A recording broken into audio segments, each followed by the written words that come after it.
Hi மக்களே, welcome back to YouTube channel. Yes, Mahanadi இது வந்து ஒரு மோஸ்ட் அவைட்டட் ஒரு ட்ரூத் ரிவீல் அப்படின்னு சொல்லணும். ஏன்னா மகாநதியில் ஒரு செகண்ட் ஆஃப் ஆனதுக்கு அப்புறமா இந்த ஒரு ஹை வோல்டேஜ் ட்ராக் முக்கியமாக சீரியல் ஒரு பெரிய திருப்பு முனையாக ஏற்படுத்தும் அப்படின்ற ஒரு நம்பிக்கையில் இருக்கும்.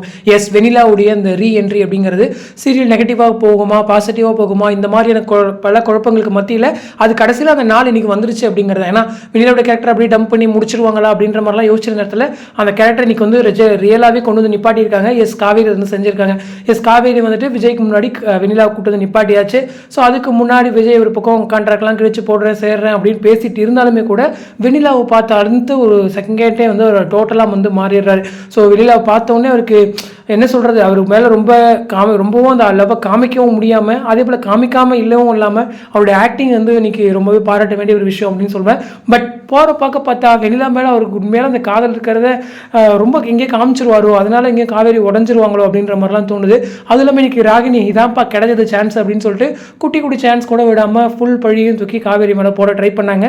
சம்டைம்ஸ் வந்துட்டு அதை தடுத்தும் நிறுத்த செஞ்சார் விஜய். அதுவுமே ஓரளவுக்கு சந்தோஷமான விஷயமா இருந்தாலுமே கூட பட் ஏதோ ஒரு பக்கம் விஜய் கொஞ்சம் மாறிடுவாரோ, காவேரி மேலே கொஞ்சம் கோவப்பட்டுருவாரோ அப்படின்னு சொல்லி தோணிகிட்டே இருக்கு. அந்த லாஸ்ட் ஃப்ரேமில் வந்துட்டு விஜய் வந்துட்டு வெனிலா மேலே வச்சிருக்க அந்த லவ்வை வந்து காமிச்சிட்டு இருப்பார். ஒரு மாதிரி அந்த கண்ணிலே இருக்கும்.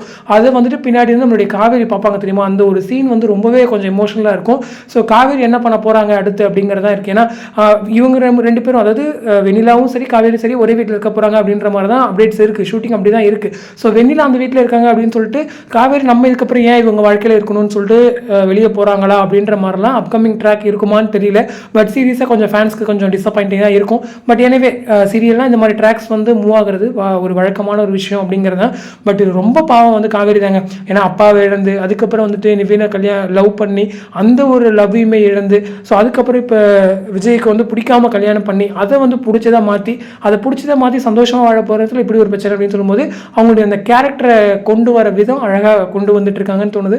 ஸோ இவ்வளோ கஷ்டங்களுக்கு நடுவில் என்னைக்காச்சும் ஒரு நாள் விஜய் கூட சேர்ந்து லைஃப் நல்லா இருக்குங்கிற மாதிரி தான் ஸ்டோரி மூவ் ஆகும். அந்த மாதிரி ஒரு பாசிட்டிவ் சீனுக்காக தான் நம்மளுமே காத்துட்ருக்கோம். ஸோ இன்றைக்கி ஓவரால் எபிசோடு உங்களுக்கு எப்படி இருந்துச்சு அப்படின்றத மறக்காம கமெண்ட்டில் சொல்லுங்கள். ஸோ அப்கமிங் எந்த மாதிரி இருக்க போகுது அப்படிங்கிறது சீரியஸாக எனக்குமே நோ ஐடியா. ஏன்னா ஒரே வீட்டில் இருக்க போகிறாங்களா, இல்லை காவேரி எதுவும் டிசிஷன் எடுத்து வெளியே போகிறாங்களா, இல்லை விஜய் என்ன மாதிரி ரியாக்ட் பண்ண போகிறாரு அப்படிங்கிறதுலாம் இதுக்கு நடுவில் வெனிலாவோட கேரக்டர் பாசிட்டிவாக நெகட்டிவாக அப்படிங்கிறது வேற தெரில.